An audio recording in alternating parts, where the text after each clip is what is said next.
Boa noite a todos, que a paz de Jesus esteja entre nós enquanto aqui estivermos, entre irmãos do caminho. O livro Céu e Inferno de Allan Kardec, na sua primeira parte, no capítulo 5, que trata da doutrina, né, e mais especificamente o purgatório, no item 6 traz o seguinte esclarecimento, que todos nós já temos, mas é bom sempre lembrar. Kardec escreve: devido às suas imperfeições, o espírito culpado sofre primeiro na vida espiritual, sendo-lhe depois facultada a vida corporal como meio de reparação. É por isso que ele se acha nessa nova existência, quer com as pessoas a quem ofendeu, quer em meios análogos àqueles em que praticou o mal, quer ainda em situações opostas à sua... Alguma coisa errada? Tá bom. Opostas, não é? Quer ver alguma coisa? Gente, é só questão técnica. Nós vamos voltar. O espírito veio aqui, não sei se vocês viram, o espírito veio aqui, me deu um alerta. É por isso que ele se acha nessa nova existência, quer com as pessoas a quem ofendeu, quer em meios análogos àqueles em que praticou o mal, quer ainda em situações opostas à sua vida precedente, como, por exemplo, na miséria, se foi mal rico, ou humilhado, ser orgulhoso. A expiação no mundo dos espíritos e na terra não constitui duplo castigo para eles, porém um complemento, um desdobramento do trabalho efetivo a facilitar o progresso. Do espírito depende aproveitá-lo. E não lhe será preferível voltar à terra com probabilidades de alcançar o céu, a ser condenado sem remissão, deixando-a definitivamente? A concessão dessa liberdade é uma prova da sabedoria, da bondade e da justiça de Deus, que quer que o homem tudo deva aos seus esforços e seja o obreiro do seu futuro. Que infeliz, por mais ou menos tempo, não se queixe senão de si mesmo, pois que a rota do progresso lhe está sempre franca. É bom a gente sempre lembrar disso, né? Nós somos os artífices do nosso caminhar, seja ele qual for, em que circunstância ocorrer. Amanhã, né, nós comemoraremos 62 anos de uma mensagem de Emmanuel, que consta do livro Justiça Divina. Foi um livro que comemorou o centenário do livro Céu e Inferno. Então, Emmanuel escreveu alguns livros em homenagem aos centenários das obras básicas de Kardec, especialmente o Pentateuco, né? E nesta mensagem do dia 20 de janeiro de 1961, Emmanuel vai comentar este trecho e vai intitular de Bom Combate. É um termo que nós conhecemos bem por conta de Paulo, apóstolo, mas que não é exatamente de Paulo, já é um termo usado, né, no Antigo Testamento, inclusive. Então, o Emmanuel nos faz refletir ainda mais sobre este trecho. Escreve ele: voltando à pátria espiritual, depois da morte, estamos frequentemente na condição daquele filho pródigo da parábola, de retorno à casa paterna para a bênção do amor. Nada?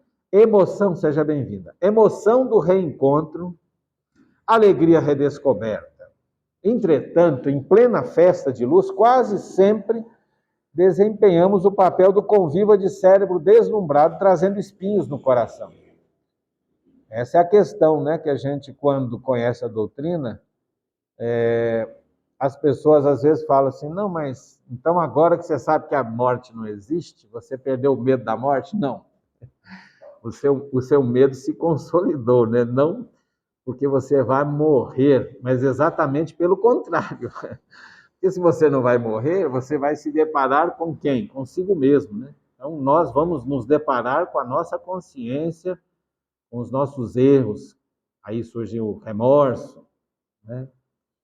Surge a vergonha, surge o arrependimento de coisas que fizemos. Ainda bem que a doutrina nos faz sentir isso bem antes da desencarnação, né? E a vida nos faz isso, né? Quando a gente avança na vida, A gente começa a ter alguns sentimentos de remorso pelo que fizemos ou deixamos de fazer, né? Então, quando a gente, é uma visão filosófica, pessoal, né, doutrinária, né, mas penso eu assim, que quando a gente se torna pai, mãe, aí a gente começa a sentir isso com mais profundidade, porque a gente começa a aprender a ser filho. Pai e mãe a gente não aprende sendo pai e mãe, né? Não vem com manual de instrução, não vem nada. Surge aquela coisinha fofa lá, e essa coisinha fofa faz um monte de coisas, né? Mas, sobretudo, ela nos faz pensar sobre o que fizemos quando estávamos na condição daquela coisinha fofa, e principalmente quando a gente não deixou de ser tão fofo assim. E começou a crescer, e aí a gente começa a repensar o nosso papel de filho. Aí a gente começa a entender aquilo que a gente devia ter feito e não fez, ou aquilo que a gente não devia ter feito e fez. E nessas reflexões a gente vai aprendendo, né? O primeiro filho, caso do Tadeu, lá pelo 28º, ele vai estar consciente, pleno do filho que ele deveria ter sido. Mas então, e a gente aprende a ser pai e mãe quando? Quando se torna avô e avó. Tanto é que todo neto gostaria, no melhor dos sonhos, que os avós fossem seus pais, e não seus pais. Por quê? Porque os avós são os pais dos sonhos de qualquer neto, né? Porque tem uma visão diferente dessa relação e não tem dificuldade nenhuma em dizer sim, né? Diz muito menos não, essas coisas. Então a gente vai aprendendo ao se tornar avô e avó, aí sim, como a gente deveria ter sido como pai, mas aí já passou também. Aí a gente desencarna e entende o que a gente devia ter sido e feito quando a gente estava encarnado. A gente fala, oh meu Deus, aí Deus, na sua infinita misericórdia, fala, não tem problema. Vai voltar lá e vai tentar de novo. E aí Jesus é o nosso avalista, porque ele disse que nenhuma ovelha se desgarrará. Até o Ricardo se salvará. Consta lá do Novo Testamento. Então, quando eu penso que se até eu serei salvo, eu fico tranquilo, que os demais certamente o serão. Mas voltando à reflexão de Emmanuel, junto com aquele momento em que a gente reencontra entes queridos que se foram antes de nós, amigos queridos e tal, né? Alguma coisa também acontece, né? Então, ele diz, por fora é o carinho que nos reúne, por dentro é o remorso que nos fustiga, vanguarda que fulgura, retaguarda que obscurece, êxtase e dor, esperança e arrependimento. Reconhecidos as mãos luminosas que nos afagam, muitos de nós sentimos vergonha das mãos sombrias que oferecemos. Isso a gente vê num livro que a Inês é especialista nele, que é o Voltei, do Frederico Figner, né? Que é um cara muito importante na nossa cultura brasileira. Graças a ele, nós tivemos grandes artistas sendo revelados, porque ele garantiu a primeira gravação de LP, né? Criou a primeira gravadora e ajudou os artistas, especialmente aqueles que não davam certo, entre aspas, né? Ele ajudava nas dificuldades dos artistas, tanto que até doou um terreno que virou o terreno da Casa lá dos Artistas, né? Lá no Rio de Janeiro, que é muito conhecida. E ele era muito benquisto entre os artistas, porque ele ajudava todos, ele sabia da dificuldade. Ele era muito rico, embora tenha feito uma fortuna a partir da pobreza, de muito trabalho, saindo ainda adolescente da Europa, indo para os Estados Unidos sozinho tentar a vida, saindo daquela miséria, e conheceu o Thomas Edison, foi muito amigo do Thomas Edison, e trouxe para o Brasil o fonógrafo e o gramofone e tal, e aí ele criou a Odeon, e assim foi, né? E aí ele doou também o terreno da Federação Espírita Brasileira no Rio de Janeiro. E ele se converteu ao espiritismo, graças a uma filha que desencarnou e se materializou, né? No Pará tinha uns reuniões de materialização, ele teve a oportunidade de conversar com a própria filha, etc. E aí a família toda se mobilizou muito nesse sentido, e ele trabalhou demais. Só que quando ele desencarna e vai escrever assim, voltei, as coisas não eram como ele imaginava. Ele achou que ia chegar lá que nem árvore de Natal, né? Brilhando luz, piscando luz para todo lado. Só que ele percebeu, e alertado pela própria filha, que estava lá para recebê-lo, que a coisa não era bem assim. Então ele percebeu que ela tinha a filha iluminava tudo, mas ele olhou para si e começou a perceber que a luz dele não era perceptível. Aí ele vai aprender e vai dizer isso no livro. Então, na verdade, a gente começa a perceber que nem tanta luz nós estamos emitindo, ao contrário. Então, quando alguém fala, você é um espírito iluminado, eu falo, certamente, nós somos iluminados, como a lua é iluminada. Nós precisamos avançar na evolução para sermos espíritos luminosos. Iluminados, todos somos, pela luz do Mestre Jesus e de todos os nossos mentores, né? E aí o Emmanuel faz a seguinte ponderação: e porque a lei nos infunde respeito à justiça, aspiramos a debitar a nós próprios o necessário burilamento e a suspirada felicidade. Rogamos dessa forma a reencarnação, à guisa de recomeço, buscando a tarefa que interrompemos e a afeição que traímos, o dever esquecido e o compromisso menosprezado, famintos de reajuste. Então, antes de encarnar, a gente fala, não, quero esse aí, né, esse que eu tanto mal fiz, seja meu filho, que essa aí seja minha esposa, esse seja meu marido, né?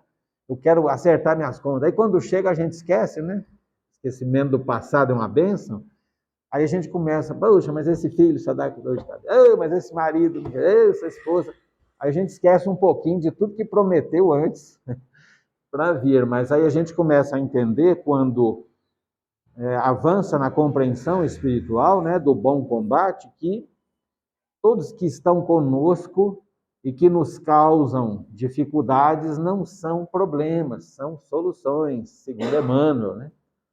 O que a gente chama de filho-problema é filho-solução. O que chama do marido-problema, marido-solução, esposa-solução, e assim por diante. Porque a gente entende que as circunstâncias que rodeiam o nosso caminhar e que exigem um bom combate nosso, que é o interior, são aquelas exatamente que nos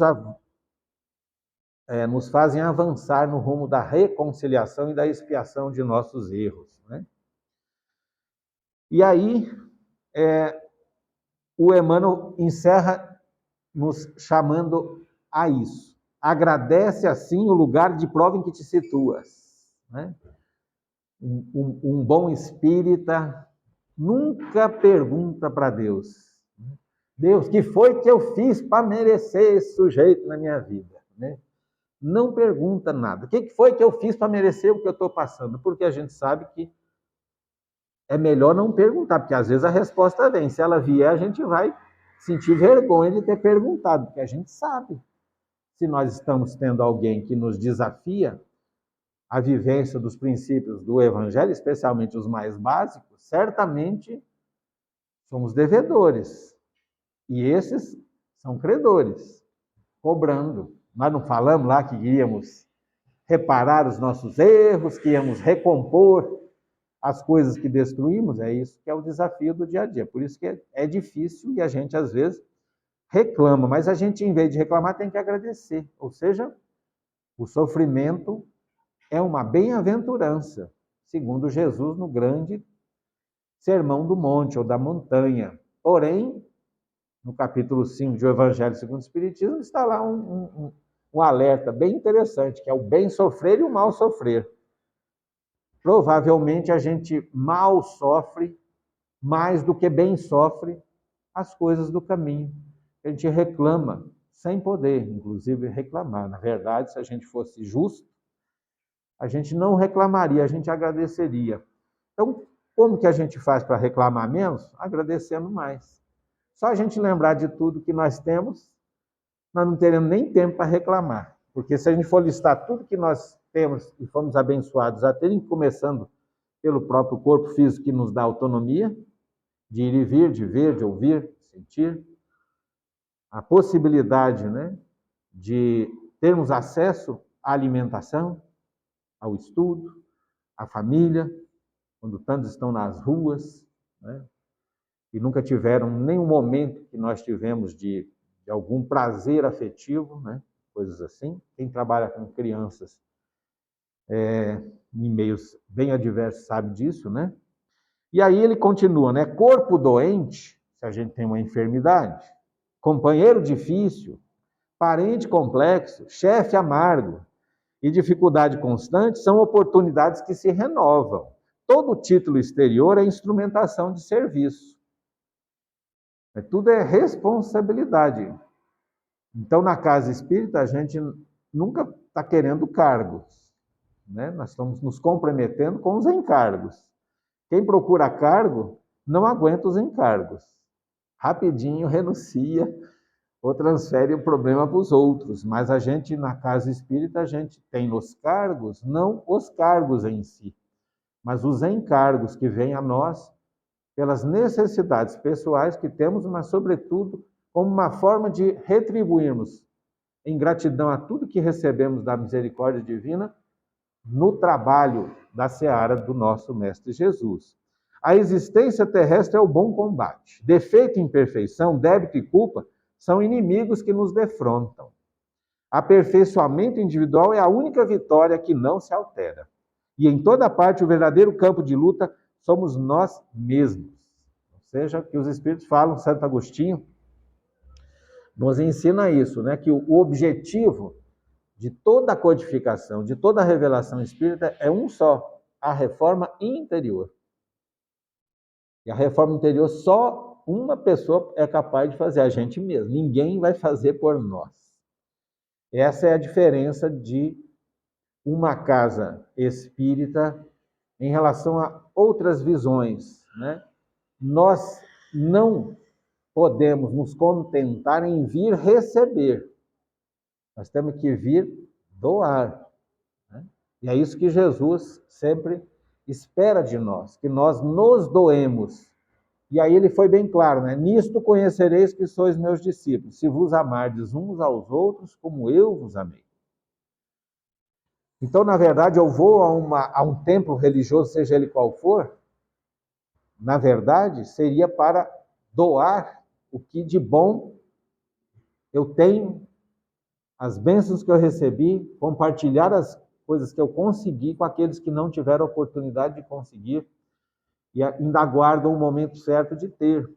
Então, a gente não vai em busca de passivamente receber coisas boas. A gente vai na postura ativa de doar o que há de melhor em nós, porque as coisas boas se multiplicam exatamente quando os talentos que nós recebemos são multiplicados, né? Segundo a parábola. E aí nós vamos lembrar exatamente de Paulo, né? E Emmanuel, também Emmanuel, nosso grande Emmanuel, vai escrever um livro, Paulo e Estevão, onde nós vamos encontrar vocês. Os irmãos do caminho estão lá citados. Aí Paulo e Estevão, Emmanuel se refere aos irmãos do caminho. Já prevendo aqui a reencarnação de vocês, aqui o Jeican, aqui no Jardim Botânico. Veja como Emmanuel já projetava naquela época. E lá no capítulo 3, nós vamos encontrar lá, intitulado Lutas e Humilhações, na segunda parte, nós vamos ver, aliás, nem todo o livro, né? Porque o livro bom para chorar também é aquele, né? Os livros de Emmanuel, normalmente, são ótimos para a gente lavar os olhos, né? E encharcar os lençóis, porque lenço normalmente não é suficiente. Mas Paulo Estevão nos traz momentos assim de profunda emoção, que é gerada pela emoção que é descrita do apóstolo Paulo, especialmente de Saulo, né? Quando a gente se vê, né? Nós temos uma identidade, falo por mim, né? Vocês não, que já são irmãos do caminho há mais tempo, mas a gente se identifica muito com Saulo, com os erros de Saulo, com os equívocos analíticos de Saulo, com o rigor excessivo com o outro e com quase nenhum rigor consigo mesmo, né? A questão do cisco, né? No olho do outro, esquecendo da trave do nosso, segundo Jesus, e que mereceu um capítulo de Kardec em O Evangelho segundo o Espiritismo. E lá Paulo, naqueles momentos mais complicados, né? Ele vai refletir exatamente a respeito do que nós lemos aqui em relação ao que acontece quando a gente chega no mundo espiritual e começa a repensar. Saulo desencarnou para que Paulo nascesse. Só que ele desencarnou, não morreu. Então ele continuou ali com Paulo o tempo inteiro, Saulo e Paulo, no combate. O passado de erros de Saulo e o futuro que se descortinava para Paulo, com um apoio que também vamos respeitar, né? De Jesus, Ananias, Estevão e Abigail, né? O grande amor da vida de Saulo. E neste capítulo vamos ver aquele momento assim, que ele está com a prisão decretada, ele está acabado, né? Doente, faminto, esquálido, irreconhecível fisicamente, e ele vai em busca de reencontrar os grandes, né, pontos de sustentação para ele conseguir virar a chave, né, digamos assim, passar para uma nova etapa de trabalho que ele imaginava ser, num primeiro momento, quase que automático. Só que aí ele vai para Gamaliel, que era o grande mentor dele, quando doutor da lei, que havia se convertido ao cristianismo, que fala, não, meu filho, você vai para o deserto, se prepara lá, aprende a tecelagem, fica lá e aprende a falar, porque quando você voltar aí você vai ter que falar sobre a boa nova e você vai ter que testemunhar.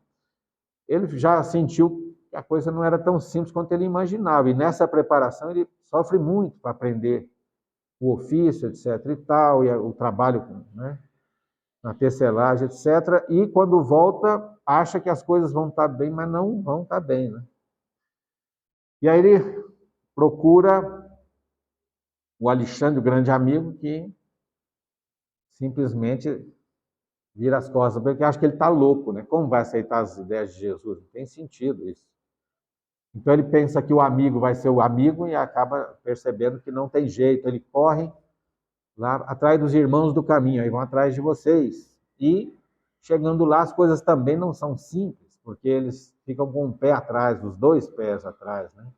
Uma parte dividida, né, ali. Especialmente Tiago, né, que era um sujeito muito mais doutor da lei, muito mais Saulo do que qualquer coisa. Ele reage muito mal a isso. Mas Pedro, né, especialmente Barnabé, que não havia conhecido, né, Saulo, chegou depois de tudo que aconteceu com Estevão, etc. É um cara que se toca quando vê Paulo, né, enviado pelo próprio Pedro, né, para conversar com ele, entender qual era a jogada ali. Ele ficou numa pensão, né, depois de não ter para onde ficar. E aí há uma reticência, mas ele consegue se integrar, mas ainda assim Pedro fala, meu filho, dá uma afastada daqui, porque o povo vai te pegar, não vai dar certo. Você ficar aqui, você vai servir o Cristo. Nós temos muito espaço para você servir ao Cristo longe daqui com segurança, porque aqui você não vai resolver muito, vai ser um confronto desnecessário. E aí ele vai, né, amargurado e tal, embora já reconhecido por todos, né, que ele era realmente uma conversão e não mais o Saulo, e procura por fim o pai, porque ele soube que a mãe havia desencarnado quando houve a ordem de prisão dele, ela desgosto desencarna, e o pai ele vai tentar receber a ajuda do pai. E o pai também o condena e manda ele embora, só que manda o empregado correr atrás e entregar um dinheiro, porque ele se recusou a ajudar, mas mandou o empregado dar um dinheiro para ele poder pelo menos comer e se virar por um tempo. E ele começa a pensar em tudo, e a impressão que ele tem assim, nossa, que coisa, né? E o remorso, sobretudo o remorso do que fez com Estevão, e começou a lembrar tudo que fez com os outros, porque ele sentenciava muitos ali, como doutor da lei, respeitadíssimo. E ele vai, então, saindo da casa do pai, ele vai se afastar da cidade, ele não consegue encontrar paz e vai fazer muitas reflexões de tudo que ele passou e faz uma grande prece. Já depois de refletir, né, a noite cai, ele nem percebe, já no meio das pedras, longe, né, na área inóspita, ele lá deita e faz aquela prece e começa a sentir coisas deslumbrantes, encontra efetivamente o que ele precisava naquele momento, mas era uma mistura de sonho e tal, ele não entendia direito, ele via as coisas maravilhosas, de repente ele desperta, e mal havia despertado desse deslumbramento, segundo Emmanuel, ele se sentiu presa de novas surpresas com a aproximação de alguém que pisava de leve, acercando-se de mansinho. Mais alguns instantes, quem ele vê? Estevão e Abigail, né? À sua frente, jovens e formosos, né? Envergando vestes tão brilhantes e tão alvas, Dona Alva, aqui para confirmar com o sorrisinho dela, que mais se assemelhavam pépluos de neve translúcida. Incapaz de traduzir as sagradas comoções de sua alma, Saulo de Tarso ajoelhou-se e começou a chorar. Os dois irmãos que voltavam a encorajá-lo aproximaram-se com generoso sorriso. Levanta-te, Saulo, disse Estevão com profunda bondade. Que é isso? Choras? Perguntou Abigail em tom blandicioso. Estarias desalentado quando a tarefa apenas começa? Olha o consolo, você está chorando, não viu nada. Você não viu nada ainda. E ele vai narrar isso depois, né? Dizendo que há cerca de 14 anos, um homem, não sei o que, ele descreve na terceira pessoa, isso está escrito, né? Nas epístolas de Paulo, e Emmanuel faz uma nota dizendo que isso mostra assim, a primeira abordagem que ele vai fazer é o campo perispiritual, porque ele vai narrar tudo o que aconteceu e só é possível perispiritualmente, né? Aí o Emmanuel vai dizer que o moço tarsense, né, o Paulo de Tarso, agora de pé, desatou em pranto convulsivo. Aquelas lágrimas não eram somente um desabafo do coração abandonado no mundo, traduziam um júbilo infinito, uma gratidão imensa a Jesus, sempre pródigo de proteção e benefícios. Quis aproximar-se, oscular as mãos de Estevão, rogar perdão para o nefando passado, mas foi o mártir do caminho que, na luz de sua ressurreição gloriosa, aproximou-se do ex-rabino e o abraçou efusivamente, como se o fizesse a um irmão amado. Depois, beijando-lhe a fronte, murmurou com ternura: Saulo, não te detenhas no passado. Quem haverá no mundo isento de erros? Só Jesus foi puro. Nos dando uma lição aí, não só a Paulo, mas a todos nós. O nosso passado certamente não é um dos mais recomendáveis, senão não estaríamos em 2023 nesta sala, né? Nós estaríamos em outro lugar, bem longe daqui, talvez conversando com Lívia, né? Com o próprio Emmanuel, com Estevão, com a Bíblia. Não foi bem isso que nós escolhemos. Então, nós temos muitos erros para trás. E, obviamente, a gente tem que usar os erros como aprendizado, nunca como estacionamento e destruição, né? Então a gente tem que aprender que o erro é natural do nosso caminho. Nós não podemos ser complacentes com os nossos erros. Por isso temos que nos esforçar no bom combate a corrigi-los. E o melhor momento, segundo Emmanuel, de nós começarmos a fazer isso é agora, né? Não é amanhã, é agora. Ou seja, parar e começar a repensar nossas atitudes. Por isso, Santo Agostinho, lá em O Livro dos Espíritos, vai nos ensinar como fazer isso aí. Mas a gente já vai aprendendo mesmo, como é a questão do pai, se aprender a ser filho, aprender a ser pai. E aí a coisa vai ser muito emocionante, eu não vou poder aqui descrever, porque senão a gente vai até meia-noite lendo esse negócio aqui, mas a vontade que dá é essa.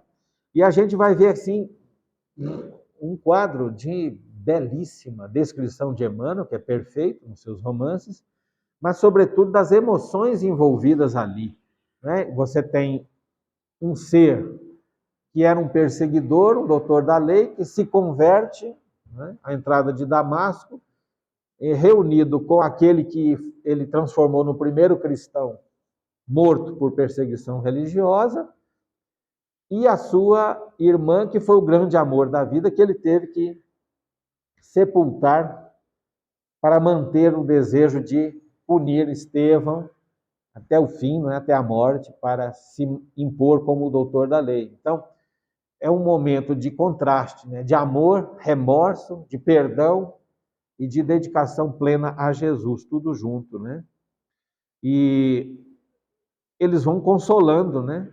O Saulo, Abigail, sobretudo, né? Vai falando, conversando com ele, mostrando para ele o seguinte: você está chorando, nós podíamos ter um lar, mas o lar nós temos.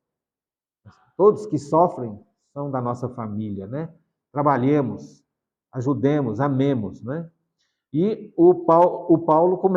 Saulo Paulo começa a, a ouvir grandes lições que vale a pena a gente ler, porque mostra exatamente como nasce ali a compreensão de Paulo sobre o bom combate, né? Que ele vai citar em várias passagens. E tem umas respostas interessantíssimas de Abigail para ele, que são muito alertadoras, né? Ele faz algumas perguntas no meio desse diálogo maravilhoso aqui, que ele trava com os dois. Mas agora com Abigail. O que fazer para adquirir a compreensão perfeita dos desígnios do Cristo? E ela responde espontaneamente: ama. Simples. Mas ele vai questionar, né, como proceder de modo, né, a enriquecermos na virtude divina e tal, como é que a gente vai alcançar, né, tão elevada expressão de esforço com Jesus Cristo. Aí ela responde: trabalha, sorrindo bondosamente. E aí ele começa a pensar e continua a questionar. E que providências adotar contra o desânimo destruidor? Porque ele estava saindo de um desânimo ali profundo naquele momento. Ela respondeu: espera. Né? E esse diálogo continua e é muito bonito. Vai falar aqui dos caminhos que estavam preparados para ele, né? E quando ele pergunta, né, como conciliar as grandiosas lições do evangelho com a indiferença dos homens, Abigail aperta-lhe as mãos com a mais ternura ainda para se despedir dele naquele momento e acentua docemente: perdoa. E aos poucos ela vai indo embora com Estevão e ele volta para a realidade dele e percebe que a partir dali o combate dele teria que ser trilhado. E ele escreve na segunda epístola a Timóteo, capítulo 4, versículo 7, o seguinte: combati o bom combate, acabei a carreira, guardei a fé. Então, nesse tempo de vida que restou a ele, nós vamos ver o exemplo que está bem descrito, maravilhosamente descrito por Emmanuel em Paulo Estevão. Ele realmente mostra que combateu o bom combate. E aí Emmanuel vai comentar isso no livro Palavras de Vida Eterna, exatamente numa mensagem intitulada No Bom Combate. E Emmanuel nos ensina que nas lides da evolução há combate e bom combate. No combate, nós visamos aos inimigos externos. Brandimos armas, inventamos ardis, usamos astúcias, criamos estratégia e, por vezes, saboreamos a derrota de nossos adversários entre alegrias falsas, ignorando que estamos dilapidando a nós mesmos. Né? Às vezes a gente sente um falso prazer de vencer, né, uma disputa. Né? E a gente mal percebe, às vezes, que nós estamos, na verdade, ampliando a distância nossa com a verdadeira paz interior. Né? Aí Emmanuel nos lembra: no bom combate, dispomos-nos a lutar contra nós próprios, assestando baterias de vigilância em oposição aos sentimentos e qualidades inferiores que nos deprimem a alma. Então, foi isso que Paulo testemunhou. E ele fala que ele combateu e acabou a carreira, ou seja, ele fez aquilo que estava a ele destinado pelo próprio Mestre Jesus. Ou seja, é preciso que a gente entenda que o que nos resta é o que efetivamente nós temos. Então, eu estava vendo hoje rapidamente, eu nem chequei, né, a fonte, mas tem um diálogo que um sujeito encontra Galileu, e bem velhinho já, e fala assim: quantos anos você tem? Aí ele fala assim: 8, 10 anos. Ele falou assim: mas o senhor é velho, olha, barba branca, cabelo branco. Não, o senhor deve ter bem mais. Ele falou assim: não, não tem. O que você está vendo é o que eu tive. Eu estou falando do que eu tenho. O que passou eu não tenho mais. O que me resta, 8, 10 anos. É isso que a gente tem. A gente não tem tantos anos. Os anos que a gente tem, de fato, são os que nos restam. Como a gente não sabe quantos nos restam, né? Podem ser segundos, minutos, horas, dias, meses, anos ou décadas. É importante que a gente entenda que esse resto de carreira precisa ser terminado com o máximo de esforço. Por isso Kardec escreve: reconhece o verdadeiro espírita, não é pela perfeição, pelo esforço que faz em domar as suas más tendências. Ou seja, viraremos santinhos? Não. Seremos puros? Não. mas o nosso esforço nos tirará do comodismo espiritual interior e nos alçará ao trabalho abençoado que efetivamente nos trará a paz que nós tanto ansiamos, né? O combate chumba-nos o coração à crosta da terra, em aflitivos processos de reajuste na lei de causa e efeito. Também Kardec dedica uma mensagem esclarecedora em O Evangelho segundo o Espiritismo, intitulada O Duelo, que é fantástica.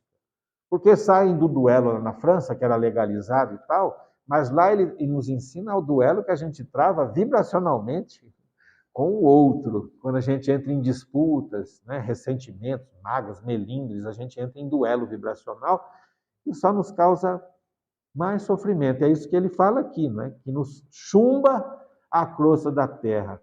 Então, quanto mais a gente se afasta dos embates vibracionais, né, dos pensamentos ruins, num duelo mental, mais a gente se aproxima da verdadeira paz. Por isso tem aquela historinha que no final a pessoa fala assim, não, eu prefiro estar em paz do que estar com a razão. Deixa o outro achar que tem razão, porque eu vou ficar insistindo. Tem hora que não adianta, é melhor deixar e ver o que acontece, né? E aí ele diz assim, o bom combate liberta-nos o espírito para a ascensão aos planos superiores. Isso que Paulo fez. Paulo de Tarso, escrevendo a Timóteo, nos últimos dias da experiência terrestre, forneceu-nos preciosa definição nesse sentido. Ele que andar em combate até o encontro pessoal com Cristo, veja que ele estava perseguindo quem? Ananias, que era o segundo da linha de sacrifícios que ele estava planejando fazer. E quem vai ajudá-lo? Ananias, é o grande, né? Então ele diz o seguinte, né? Quando ele andara em combate até o encontro pessoal com Cristo, passou a viver no bom combate desde a hora da entrevista com o Mestre. Então é nesse momento. Por isso que Jesus fala para o ladrão do lado dele lá na cruz, ainda hoje estarás comigo. Porque o ladrão fala do fundo do coração, Senhor, eu quero te seguir. Não estava em questão o que ele fez ou deixou de fazer. Não houve ali a absolvição, né, de tudo que ele... Nada disso. É porque a partir do momento que você aceita, busca, encontra na Boa Nova, né, a sua referência espiritual, daquele momento para frente você já está no bom combate, portanto, com um futuro promissor à sua frente, né, à nossa frente. O difícil é a gente chegar nesse momento, esse é o complicado. Então ele diz o seguinte, até o caminho de Damasco estiver em função de louros mundanos, ávido de dominações transitórias, mas desde o instante em que Ananias o recolheu enseguecido e transtornado, entrou em subalternidade dolorosa, incompreendido, desprezado, apedrejado, perseguido, encarcerado várias vezes, abatido e doente, jamais deixou de servir a causa do bem que abraçara com Jesus, olvidando males e achaques, constrangimentos e insultos. Ao término, porém, da carreira de semeador da verdade, o ex-conselheiro do Sinédrio, aparentemente arrasado e vencido, saiu da terra na condição de verdadeiro triunfador. Então nós vamos ver aí nesse bom combate de Paulo o grande ensinamento vivo daquilo que se espera de nós. Obviamente tem várias outras mensagens que a gente poderia aqui tratar, mas o tempo não permite, a gente fala demais. Então, só lembrando algumas passagens de Paulo na sua segunda epístola aos Coríntios, no capítulo 4, versículo 16, ainda que o nosso homem exterior se corrompa, ou seja, vai adoecendo, o corpo vai ficando velho, cheio de dor, etc., o interior, contudo, se renova dia a dia. Ou seja, o aprendizado da reforma interior, com os próprios erros até do passado, se dá no campo interior. O campo exterior, obviamente, que vai se deteriorando. Cada vez mais a gente vai aprofundando a nossa idade do condor, né? Sempre condor aqui e ali. E Emmanuel vai comentar esse trecho no livro Fonte Viva, numa mensagem intitulada Renova-te Sempre, que é muito interessante para a gente entender este bom combate. E por fim, por causa do tempo que estourou, a grande luta, né, que o Emmanuel usa como título para comentar no livro Pão Nosso, uma passagem de Paulo em Efésios capítulo 6, versículo 12, que também é importante a gente estudar depois com calma. E veja o que o Paulo escreveu lá para os companheiros de Éfeso. Porque não temos que lutar contra a carne e o sangue, mas sim contra os principados, contra as potestades, contra os príncipes das trevas deste século, contra as hostes espirituais da maldade nos lugares celestiais. Emmanuel vai esclarecer isso aqui, que pode parecer algo meio místico, mas na verdade Emmanuel vai esclarecer que nós estamos nos lugares celestiais. Todo lugar em que a gente está é celestial, que nos foi oferecido pela bondade do Pai Celestial. Não é algo distante de nós. Nós estamos agora num lugar celestial, numa casa de irmãos do caminho. É um lugar celestial. Todo lugar em que nós estivermos, seja ele qual for, é celestial porque é oportunidade de renovação. Então, que a gente tenha nessas mensagens, né, motivo para prosseguir. E Paulo, encerrando mesmo agora, em Filipenses 14:1, escreve: prossigo para o alvo. Nosso alvo, obviamente, é a nossa renovação interior, a reparação de todos os nossos erros e a consolidação da boa nova em nossos corações. E que assim seja para todos nós. Obrigado.